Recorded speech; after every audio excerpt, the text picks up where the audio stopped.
Assalamualaikum warahmatullahi wabarakatuh. Alhamdulillahirrabbilalamin. Kita bertemu kembali di channel Ngaji Bareng Rahayu Channel. Sebelum mulai, jangan lupa tekan tombol subscribe dan bunyikan loncengnya terlebih dahulu untuk mendapatkan informasi-informasi seputar belajar membaca Al-Quran.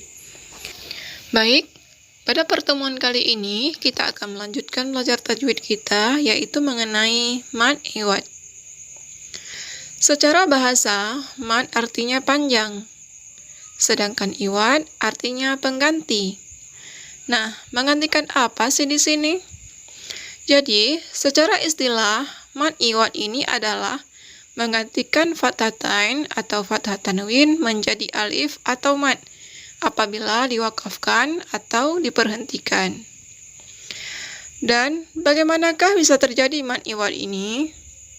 Mad iwad ini bisa terjadi ketika ada huruf yang berbaris fathatain atau dua baris di atas, kemudian kita wakafkan atau kita berhentikan. Nah, tadi kan syaratnya terjadi apabila diwakafkan. Dan bagaimanakah jika bacaannya wasol atau disambung?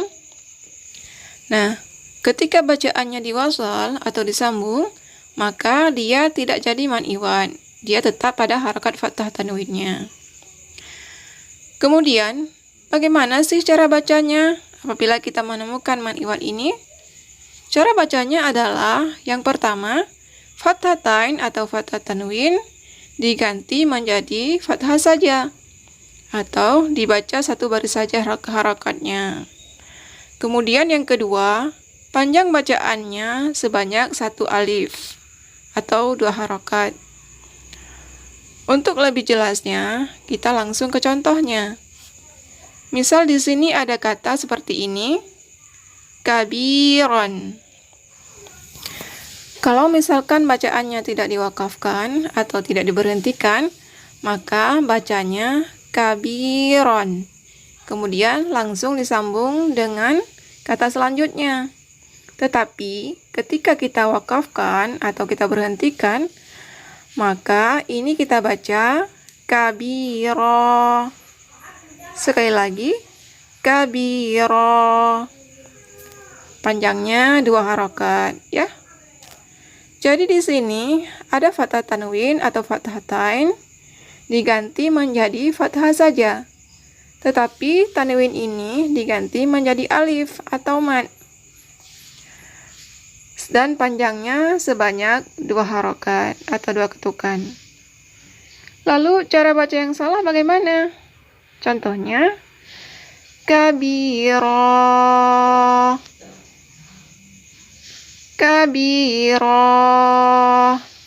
Terlalu panjang ya. Seharusnya dua harakat saja. Sekarang kita lanjut ke contoh yang kedua. Misal di sini ada kata seperti ini. Qadahan, qadahan. Dibaca qadahan apabila tidak kita wakafkan atau tidak kita berhentikan. Akan tetapi, jika bacaannya kita wakafkan atau kita berhentikan, maka dibacanya qadaha.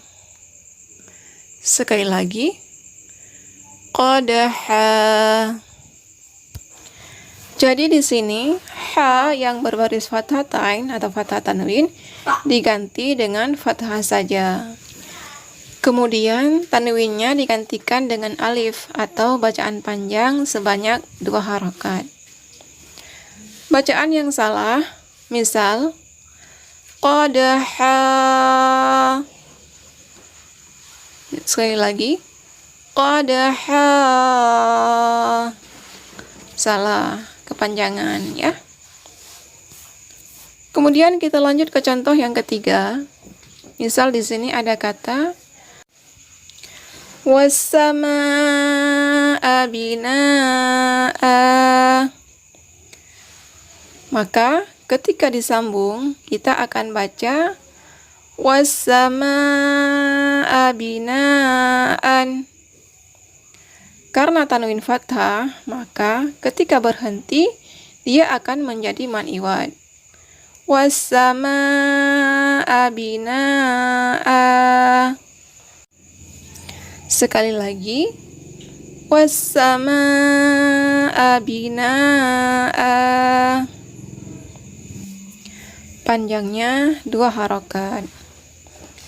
Di sini coba kita perhatikan, mana sih yang punya fathah tanwin? Yang punya fathah tanwin adalah hamzah. Nah, hamzah yang berharokat fathah tanwin ini kita ganti menjadi fathah saja. Kemudian tanwinnya berubah atau diganti menjadi alif atau mad sepanjang 2 harokat. Contoh bacaan yang salah, was-samaa'a binaa'a. Kepanjangan ya, harusnya 2 harokat saja. Nah, coba kita perhatikan, ada perbedaan di contoh yang ketiga ini. Contoh yang pertama dan contoh yang kedua, setelah fathah tanwin, ada alifnya. Tapi contoh yang ketiga nggak ada alifnya. Tapi kenapa dibaca mad iwad? Jadi khusus untuk hamzah, yang pertama, kaidah dari mad iwad ini bukan pada alifnya, tapi pada fathah tanwinnya. Yang kedua, hamzah itu punya alif, tapi tidak dituliskan. Kemudian contoh yang terakhir, misal di sini ada kata wahudan. Apabila bacaannya kita wasal atau kita sambung dengan kata yang selanjutnya, maka kita baca wahudan. Tetapi apabila kita berhentikan atau kita wakafkan, maka berubah menjadi mad iwad, menjadi panjang. Maka dibacanya wahuda. Sekali lagi, wahuda. Nah, di sini ada fathah tanwin di atas huruf dal. Nah, fathah tanwinnya diganti menjadi fathah saja. Dan fathahnya dibaca sebanyak 2 harokat atau 2 ketukan. Nah, tadi kan di kata wahudan kan ada huruf ya, tapi nggak ada titiknya. Nah, di sini kita jangan bingung, itu pengganti alif. Jadi, nggak usah dihiraukan. Jadi, tetap dibaca panjang sebanyak 2 ketukan atau 2 harokat. Jadi, mad iwad ini berlaku untuk semua huruf hijaiyah. Tapi, ada pengecualiannya. Pengecualiannya ada pada huruf ta marbutah. Jadi, bentuk huruf ta marbutah tersebut seperti angka 5 Arab. Ada 2 titik di atasnya, ya. Jadi, untuk ta marbutah, apabila diwasal atau dibaca sambung, maka dibaca tan. Tapi apabila berhenti, maka dibacanya menjadi hasukun atau hamati. Baik, untuk lebih jelasnya, mari kita lihat contoh dari ta marbutah. Misal, ada kata seperti ini, sholatan. Dibaca sholatan apabila dibaca bersambung dengan kata berikutnya. Tapi, ketika berhenti, maka tidak terjadi mad iwad. Tapi, kita baca sholah. Sekali lagi, sholah. Jadi, ta marbutahnya berubah menjadi hasukun atau hamati. Nah, demikian penjelasan tentang mad iwad. Tapi ada catatan ini. Apa sih perbedaan dari mad iwad dengan mad badal? Padahal mad iwad sama mad badal kan sama-sama mad pengganti. Jadi, untuk mad iwad, dia bisa menjadi hukum mad hanya ketika wakaf atau diberhentikan. Sedangkan untuk mad badal, dia mau wasal atau dibaca sambung, mau diberhentikan atau diwakafkan, tetap dibacanya sama-sama panjang, sebanyak 2 harokat.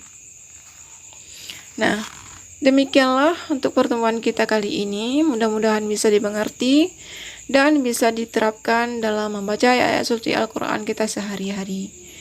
Apabila ada yang salah, kesalahan sepenuhnya dari saya sendiri, dan yang benar hanya dari Allah Subhanahu wa Ta'ala. Kritik dan saran boleh dituliskan di kolom komentar. Terima kasih sudah menonton. Assalamualaikum warahmatullahi wabarakatuh.